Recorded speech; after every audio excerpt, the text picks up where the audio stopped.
Hello everyone, welcome back to my channel. इस video में हम बात करेंगे Haryana staff selection commission group D में जो आपकी साइंस आएगी 15 नंबर की आएगी साइंस, 25 नंबर का हरियाणा जीके, 15 नंबर का मैथ रहेगा, 10 की रीजनिंग आएगी, 10 की हिंदी आएगी, 10 की इंग्लिश आएगी। कंप्यूटर का इन्होंने वेरीफाई नहीं किया है कि भाई कंप्यूटर आएगा या नहीं आएगा, लेकिन आप पढ़ते रहिएगा ज़रूर, कुछ भी आ सकता है। इसके अलावा आपका जनरल जीके, जीएस और करंट अफेयर का रेशो रहेगा, ऐसे कुछ आएगा। तो साइंस को हम कर रहे हैं चैप्टर वाइज और मैंने आपको 4 वीडियो प्रोवाइड कराई है। आज हम 3rd चैप्टर करेंगे ध्वनि, जिसे साउंड बोला जाता है। इसमें 17 ही क्वेश्चन हैं। मैं आपको 2 वीडियो दूंगी आज साइंस की, एक इससे नेक्स्ट चैप्टर की और एक इसकी। चैप्टर वाइज ही कर लेते हैं तो ज़्यादा अच्छा रहेगा, क्योंकि अगर आप एक वीडियो देख रहे हो तो एक चैप्टर से जितने भी क्वेश्चन हैं वो कंक्लूड हो जाएंगे। पहला क्वेश्चन है हमारा, यहाँ पे देखिए 20,000 हर्ट्ज से अधिक की जो ध्वनि तरंगे होती हैं उसकी आवृत्ति को क्या कहा जाता है। हम जो है ये अल्ट्रासोनिक वेव जो है, हम ये कैपेबल नहीं है एक ह्यूमन बीइंग होने के नाते कि हम ये सुन सके। तो इनको प्राश्रव्य जो ध्वनि होती है वो कहा जाता है। मानव कर्ण के सुनने की आवृत्ति और प्रास, जो हमारा कान है उसके सुनने की जो आवृत्ति है जिसे प्रास बोला जाता है, वो 20 से लेकर 20,000 हर्ट्ज तक है। इस प्रास ध्वनि को श्रव्य ध्वनि कहा जाता है। हम केवल श्रव्य ध्वनि सुन सकते हैं जी। इससे अधिक की आवृत्ति को, यदि 20 हर्ट्ज से कम आवृत्ति और ध्वनि को अवश्रव्य ध्वनि, तीनों पॉइंट क्लियर करना।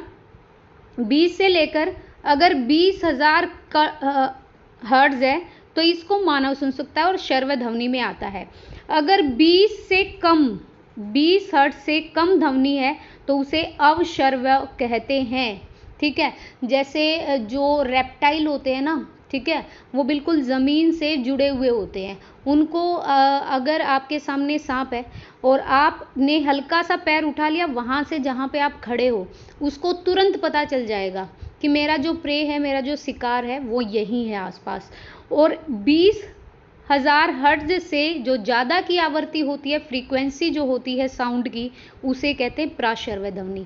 बिल्कुल याद रखना, क्वेश्चन तो यही पूछा जाता है, लेकिन तीनों ही आप ये जो ऑप्शन है वो यहाँ पे क्लियर हो गए।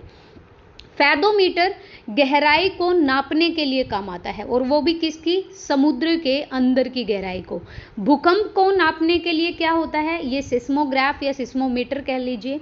वर्षा को मापने के लिए आपका रेन गेज होता है या ओडोमीटर होता है, और या ओम्ब्रोमीटर या प्लूवियोमीटर होता है। ध्वनि की तीव्रता को हम साउंड लेवल मीटर से मापते हैं। देखो, रेन के लिए आपका, वर्षा के लिए रेन गेज भी है, ओडोमीटर भी है, ओम्ब्रोमीटर भी है, प्लूवियोमीटर भी है, और ध्वनि की आवृत्ति को साउंड लेवल मीटर से मापते हैं। भूकंप की तीव्रता को है, भूकंप के कितने उस पे आया है, ये सिस्मोग्राफ या सिस्मोमीटर से। और भूकंप को जो मापने का स्केल होता है वो रिक्टर होता है। विज्ञान की उस शाखा का नाम बताइए जो ध्वनि और ध्वनि तरंगों का अध्ययन करती है। इसे कहते हैं अकाउस्टिक्स। अकाउस्टिक्स जो होती है वो ध्वनि की तरंगों का भी और ध्वनि का दोनों की ही स्टडी करती है। एरोस्टैटिक्स होती है आपकी गैस का जो भार होता है, गैसों की कितनी परसेंटेज है, गैसों की कितने भार है, उसको एरोस्टैटिक्स कहते हैं। नेक्स्ट क्वेश्चन है, ध्वनि तीव्रता गति करती है। एक बात हमेशा याद रखिए, जहाँ प्रकाश ज़्यादा गति करेगा वहाँ ध्वनि कम करेगी, जहाँ ध्वनि ज़्यादा गति करेगी वहाँ प्रकाश कम करेगा। इनका दोनों का क्या होता है, इन्वर्सली प्रोपोर्शनल होते हैं, डायरेक्टली नहीं होते। इन्वर्सली मतलब उल्टा होता है। निर्वात में ध्वनि, जहाँ बिल्कुल कुछ नहीं है, सुनसान है। स्टील में, जल में और वायु में। ऑब्वियसली वायु में भी करती है, जल में भी करती है, लेकिन तीव्रतम सबसे फास्टेस्ट जो स्पीड होती है साउंड की वो मेटल में होती है। और स्टील जो है एक धातु है, तो स्टील में करती है। 25 डिग्री सेल्सियस पर ध्वनि की चाल होती है स्टील में, कितनी, 5,960 मीटर सेकंड। जल में होती है 1531, होती तो है लेकिन लेस देन है बहुत। स्टील में 5,960 के पास आंकड़ा है, और वायु में होती है 346 मीटर सेकंड। ध्वनि की गति सर्वाधिक होती है। अब देखो यहाँ पे स्टील भी हो सकता था, लोहे में सर्वाधिक होती है। ध्वनि निर्वात में तो बिल्कुल संचरण नहीं कर सकती, वैक्यूम में। और 25 डिग्री सेल्सियस पर लोहे में वेग होता है 5950। स्टील में कितना होता है? स्टील में होता है 5960। नेक्स्ट क्वेश्चन देखिए, स्त्री वाणी और पुरुष की वाणी को पहचानने की जो ध्वनि की विशेषता है वो क्या होती? देखिए, जो फीमेल की वॉइस होती है और जो मेल की होती है, उन दोनों में बहुत फ़र्क होता है। हम तुरंत पहचान भी जाते हैं। ये किस लिए होता है? ये होता है आपकी आवृत्ति, आपकी पिच के कारण। ध्वनि का वह गुण जो ध्वनि को पतला या मोटा होने का ज्ञान कराता है उसे तारत्व कहते हैं। और स्त्री की वाणी का तारत्व जो है वो पुरुष की वाणी से अधिक होता है, जिसकी फ्रीक्वेंसी जितनी ज़्यादा, या पिच, फ्रीक्वेंसी नहीं, फ्रीक्वेंसी आवृत्ति होती है, तारत्व जितनी पिच ज़्यादा होगी उतनी आवाज़ पतली होगी। ठीक है। नेक्स्ट देखिए, लाउड स्पीकर में कौन सी ऊर्जा ध्वनि ऊर्जा में रूपांतरित होती है? आप ना थोड़ा कनेक्ट किया करो चीज़ों को। लाउड स्पीकर देखो, जब कोई बोलता है इंसान तो हमें वो लाउड स्पीकर में वो गूंजती है आवाज़। विद्युत ऊर्जा में, ताप ऊर्जा, यांत्रिक, या फिर प्रकाश ऊर्जा। लाउड स्पीकर को हम कनेक्ट ही तो करते हैं कहीं ना कहीं, ऐसे ही हम माइक को भी कनेक्ट करते हैं किसी सिस्टम में। तो ध्वनि ऊर्जा को विद्युत ऊर्जा में परिवर्तित करने हेतु क्या होता है? माइक्रोफोन का यूज किया जाता है। तो आंसर आएगा विद्युत ऊर्जा। एक विद्युत घंटी किसी बेलजार में रखी जाती है जिसे एक निर्वात पंप से जोड़ा जाता है। जब बेलजार पूर्ण रूप से निर्वातित हो जाता है, मतलब आवर्तित नहीं होता, निर्वातित हो जाएगा, कनेक्शन हट गया, और एक विद्युत घंटी है, एक बिजली की घंटी है, उसे बेलजार में रखा है और निर्वात पंप से जोड़ दिया है। अगर बेलजार ही पूर्ण रूप से निर्वातित हो गया तो क्या होगा? कोई भी ध्वनि सुनाई नहीं दी जा सकती। पीजीटी इंग्लिश के पेपर में मेवात कैडर का जो पेपर था 8 मार्च 2016 में ये आया है। ध्वनि चूंकि निर्वात में संचरण नहीं कर सकते, इसलिए पूर्ण रूप से निर्वातित बेलजार में ध्वनि नहीं सुनी जाती। सोनोग्राफी का दूसरा नाम क्या होता है? जब प्रेग्नेंट जो लेडी होती है या फिर किसी के पेट में प्रॉब्लम है तो अल्ट्रासाउंड कराने को डॉक्टर बोलता है, तो ये एक सोनोग्राफी होती है। इसे अल्ट्रासाउंड इमेजिंग कहा जाता है। पीजीटी बायोलॉजी में 6 मार्च 2016 के ये पेपर में आया। निम्न में से कौन सी ध्वनि तरंगों की आवृत्ति मानवकरण के द्वारा श्रवण किया जाता है? अभी हम पढ़ के आए हैं 20 से लेकर 20,000 हर्ट्ज तक की जो ध्वनि होती है उसे श्रव्य कहते हैं। 20 हर्ट्ज से कम की ध्वनि को अवश्रव्य कहते हैं और 20,000 हर्ट्ज से ज़्यादा ध्वनि को प्राश्रव्य कहते हैं। ठीक है जी। नेक्स्ट आ जाइए, डेसिबल किसकी इकाई है? डेसिबल एक ध्वनि की तीव्रता की इकाई है। प्रकाश की तीव्रता की इकाई होती है कैंडला। पानी के बहाव की इकाई होती है क्यूमिक। प्रति सेकंड प्रकाश की इकाई होती है मीटर पर सेकंड में। बहुत उच्च आवृत्ति की तरंग दैर्घ्य होती है। अगर बहुत ज़्यादा आवृत्ति है, फ्रीक्वेंसी है, तो जो वेवलेंथ होगी वो क्या होगी? आपकी छोटी होगी। ऐसे देख लो, v is equal to v lambda, lambda is equal to जो बड़ा v है अपॉन शॉर्ट v। इसको एक तरफ से वेलोसिटी बोलते हैं, मतलब वेग बोलते हैं। तो lambda is directly proportionally to 1 by lambda minus वेग v। इसका अर्थ बताया है कि वेग और v का मतलब होता है फ्रीक्वेंसी, लैम्डा का मतलब होता है तरंग दैर्घ्य।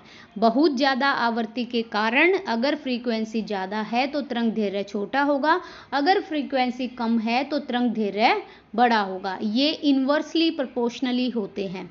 शोर और संगीत में किसका अंतर है? एक तो बहुत लाउडली शोर हो रहा है और एक लाउडली संगीत बज रहा है, तो इसमें अंतर जो होगा वो आपके स्वर का अंतर होगा कि धुन जो है वो कैसी है। फिर नेक्स्ट है आपका श्रोडिंगर तरंग समीकरण में तरंग प्रकार्य v क्या प्रदर्शित करता है? v ऑब्वियसली हमारी क्या प्रदर्शित करता है? उस तरंग की वेलोसिटी, उसका वेग। ठीक है, आगे चलिए। निम्न में से किस तरंग की आवृत्ति अत्यधिक होती है? गामा जो रेज होती हैं वो बहुत स्पीडली होती हैं और ज़्यादा आवृत्ति की होती है, 10⁻20 हर्ट्ज। एक्स रे जो किरण होती है हमारी वो 10⁻18, और पराबैंगनी किरणों की 10⁻16 होती है। अवरक्त जो किरणें होती हैं वो होती हैं 10⁻12 हर्ट्ज। तो गामा रेज सबसे जल्दी, क्या इनको रोका नहीं जा सकता गामा रेज को, अब कुछ भी लगा लिए ये क्रॉस कर जाती हैं। रेडार बंदूक किस सिद्धांत पर कार्य करती है? रेडार जो है हमारी बंदूक वो करती है डॉपलर्स इफेक्ट पर। डॉपलर जो इफेक्ट है वो प्रकाश और ध्वनि दोनों से ही संबंधित है। साइंस 9th में मिल जाएगा आपको ये। यह प्रभाव स्रोत और श्रोता की गति को ध्यान में रखकर कार्य करता है। एक्सरे की खोज किसने की? तो रोंटगन ने की। ये ध्यान रखिएगा। ये भी थॉमसन ने इलेक्ट्रॉन की, रदरफोर्ड ने प्रोटॉन की और परमाणु नाभिक की, और बैक्वेरल ने रेडियोधर्मिता की थी। और मैडम क्यूरी ने किसकी की थी? रेडियो एक्टिव की थी। शोर की तीव्रता किस में मापी जाएगी? मीटर, प्रदीप्ति, डेसिबल, हर्ट्ज। तो शोर की जो तीव्रता है वो ऑब्वियसली ध्वनि की है तो डेसिबल में, मीटर की लंबाई में और हर्ट्ज की आवृत्ति में। हर्ट्ज की मापी जाती है आपकी कंप्यूटर वाले जो मापी जाते हैं ना, तो उसको हर्ट्ज में मापा जाता है कंप्यूटर की स्पीड को। किस इकाई में ध्वनि का शोर मापा जाता है? ऑब्वियसली डेसिबल है इकाई ध्वनि की, एम्पियर की है विद्युत धारा और हर्ट्ज की है आवृत्ति। मनुष्य के कान कितने रव की आवृत्ति प्राप्त सुन सकते हैं? तो 20 से 20,000 हर्ट्ज तक की। भैया ये और भी क्वेश्चन है, मेरे को लगा ये 17 ही क्वेश्चन है, आगे भी है। ध्वनि डैश माध्यम से संचालित नहीं हो सकती? ध्वनि कभी भी शून्य से संचालित नहीं हो सकती। आयनकारी विकिरण जो प्रकृति से विद्युत चुंबकीय है, ये क्या होता है? ये होते हैं आपके एक्सरे। फोटोन एक स्थिर अवस्था में द्रव्यमान रहित तथा अल्फा और बीटा इलेक्ट्रॉन रहित कण है, इसीलिए एक्सरे ही विद्युत चुंबकीय है।